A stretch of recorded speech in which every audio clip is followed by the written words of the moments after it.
The Kargil conflict was mostly an army conflict, and we were prepared. That means we were prepared to take naval action. Our ammunition, our rations, our fueling, our forward bases, everything was ready. Protein is a very important part of the human body and human nutrition.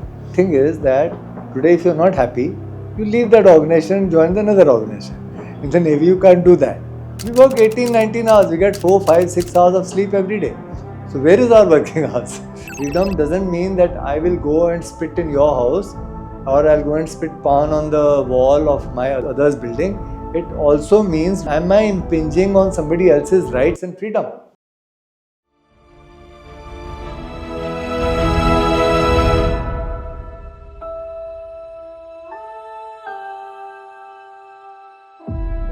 मेरे father भी naval officer थे। उनकी जब मैं about 3-4 साल का था तो उनकी पोस्टिंग नेशनल डिफेंस एकेडमी में हुई। तो अब ये बात मुझे याद नहीं है, लेकिन मेरे फादर मुझे बताते हैं कि तुमने जब कैडेट्स को साइकिलों पे जाते हुए देखा, तुमने कहा कि मैं भी कैडेट बनना चाहता हूँ। तो उसके बाद जो बाकी लोग थे, मुझे कैडेट रमेश कुमार तब से बोलना शुरू कर दिया। और खैर उस टाइम तो ऐसे मजाक में करते थे, लेकिन जब तक बाय द टाइम मैं 7वीं 8वीं में पढ़ता था तो मैंने अपना माइंड बना लिया था कि मैं एनडीए ज्वाइन करूँगा। तो तब से मैंने 8वीं से तैयारी शुरू कर दी। और आई थिंक हमारे टाइम में 11वीं होती थी, 12वीं होती नहीं थी। तो 11वीं के बाद मैंने नेशनल डिफेंस एकेडमी ज्वाइन कर ली। और इंटरेस्टिंगली मेरे फादर इन लॉ, मेरी वाइफ के फादर भी नेवल ऑफिसर थे, और मेरे फादर और मेरे फादर इन लॉ दोनों पाकिस्तान में क्लासमेट थे। तो वो दोनों पार्टीशन के टाइम पे मेरे father in law Indian navy में थे। मेरे फादर ने उनके थोड़े बाद इंडिया आके, पार्टीशन के बाद इंडिया आए और उन्होंने इंडियन नेवी ज्वाइन की। So that is the history behind why I wanted to join the National Defence Academy. Childhood experiences ऐसे हैं कि बचपन में कुछ तो हमारे टाइम में जो फैमिलीज थी बहुत क्लोज होती थी। तो हमारे जो कज़न्स थे हमसे बड़े, वो लोग हमको बहुत इन्फ्लुएंस करते थे कि तुम ये करो, ऐसे करोगे तो तुम you are a smart guy, you are the cool guy if you do this. And not all of those things were right, they also misguided us at times. काफ़ी मतलब एनडीए जब ज्वाइन किया एकदम लाइफ चेंज हो गई। कहाँ एक हम लोग घर में थे, मम्मा पापा के लाडले थे, और वहाँ से नेशनल डिफेंस एकेडमी गए। सुबह 5 बजे उठो, 5:30 बजे परेड, फिर क्लासेस, फिर ड्रिल, फिर पीटी। तो and then we were all doing everything together, including some of the difficult things, like some, in our time there was some type of control by the seniors also. So, and life itself was very hectic and difficult. We could not walk everywhere. In the initial term we had to run from one place to another. So our classes, when we went, we had to run and go to our class, and then in between the classes there would be a PT class in which you would change into PT dress. So do the physical activity, then change back into another dress and come back to class. So after NDA, I joined the Navy. We were naval cadets. Then we became midshipmen. And the good thing about the Navy is they take you to foreign places during your cadets time and mids time. And we had some very interesting places we visited during those times. And then of course I got commissioned and I served on, I think, 12 ships I served. And then I served in many shore bases. And I was very fortunate. I commanded 3 ships and 3 shore bases, and then there is a missile boat squadron, which is the missile boats which took part in the 71 war. They have been decommissioned long back, but that squadron has continued. Those ships have been replaced by newer and more powerful ships, and the squadron by its name exists. So it has about 10 ships, and I was very fortunate to command that squadron also. And of course I commanded some of the very frontline ships. There's a Kashin class destroyer called INS Ranvijay. That was my last ship command before I commanded the missile boat squadron. And when I took over the command, I addressed the ship's company, and I didn't know what's coming next. And the second in command, after I finished the talk, I said, "Thank you, gentlemen." And he said, "Vijay, Vijay." And the way the ship's company said, "Ran Vijay, Vijay, Vijay, Ran Vijay," that was such a war cry. I got shaken, I said, my God, the strength, the josh, the passion with which they said, "Ran Vijay," it really brought, it made my nerves tingle. It made me feel, what a great ship and what a great ship's company. Except the Kargil war since 1971. So the Kargil conflict was mostly an army conflict, but on the naval front, in those days, we were on ships and we were prepared. That means we were prepared to take naval action. Now, exactly what that involves is that means our weapons, our ammunition, our rations, our fueling, our forward bases, everything was ready in case the conflict had spread. That means we were on as good as a conflict situation because everything was prepared that we were ready to go to war. But the conflict did not spread to the naval domain, so we did not fight. But we were ready in all respects. It's not only in the Navy. You have to maintain your fitness levels, and I am a great believer of fitness, and I am very big proponent of keeping yourself very fit, and I have tried to keep myself very fit all my life. After 40, the primary thing is you cannot eat what you want. You have to control your diet and exercise. I think that's about it. And I have, so I walk, for me, while I was in the service, as you asked the question, the food on the ships is very good.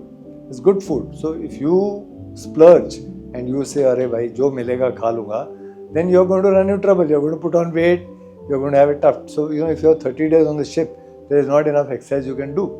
When you're on the ship, you are running around on the ship, you are doing duties, you are doing operations, you are doing watches, and you are active, out of 24 hours, about 18, 19 hours you are active. So there's no time really to exercise when you are on an operational ship, when you are at sea. So the only way is to control, and then some amount of exercise you can do in your cabin, which is also very difficult. When you come back ashore, then whatever time you have ashore, you run, you swim, you exercise, you play games, you do whatever you can to keep yourself fit. Ships में देखो basically क्या होता है, खाना जो ships में बनता है, it is a little more oily than outside food. Homemade food से तो oily होता ही है, क्योंकि वो 100, 200, 300, 400 लोगों का खाना बनता है, तो उसमें वो ऑयल नहीं डालेगा तो खाना बनेगा नहीं ठीक से. सो उसका हम लोग क्या करते थे, जो सैलड्स हैं थोड़े एक्स्ट्रा खा लिए, और जो ऑयली खाना था वो टेस्टी होता था. It's always good fun to eat oily food. So I basically try to eat as less as possible. Fortunately or unfortunately, I'm a pure vegetarian, and vegetarian diet does have limitations of protein. But I think protein is a very important part of the human body and human nutrition, because without that there are no building. The body does not get its necessary strength to build itself. So I think protein is a very important part, and although I'm a vegetarian, I do take some things which are like rich. I generally have some fruits which have got good protein, like avocados, or some of the salads like zucchini and stuff like that. It just so happened that my mother-in-law, she came to me and said, "Ramesh, मेरे को ना निशी के लिए कोई लड़का देखना है." So I looked at her, and then I kept quiet for some time. So I said, "लड़का तो है सामने आपके." So she said, "Really?" I said, "Yeah, of course." I mean, so I told my dad. So she said, "Okay, tell your father what do you think," and this that. So they knew each other. We were family friends. So then my father approached them formally, and we got engaged. We were engaged for about 2 years. Nishi is quite a bit younger than me.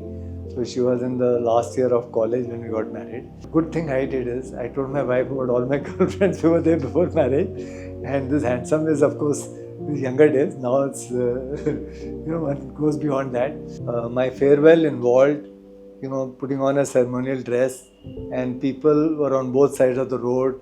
They did a topi utar, and they were all in ceremonial dress, and I was being taken out in a car, and they were all saying Ramesh Kumar ki jai, and I left from there and went home.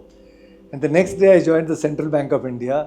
I took out my Maruti 800 and came to the bank. My office was in Fountain.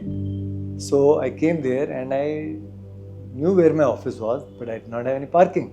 So I quickly parked my car, went inside to my office. I said, "This is my parking." They said, "Sir, there's no parking. You have to find your own parking." So that hit me, that shock hit me. Oh God, there's no parking now. I don't have a driver. Who is going to park? See, in the corporate job, thing is that today if you're not happy, you leave that organization and join another organization. In the Navy, you can't do that. On the other hand, the Navy provides you a fair amount of stability. But you can't say tomorrow, "Okay, I don't like the naval job, I'm leaving and I'm going somewhere else." You can't do that. Only under certain circumstances, you can say, "Okay, now I want to leave." And since it's it's a very secure kind of a job, and it gives you a good pension at the end of it. There are a lot of good facilities the government is kind enough to provide us. So most of us like to at least do pensionable service.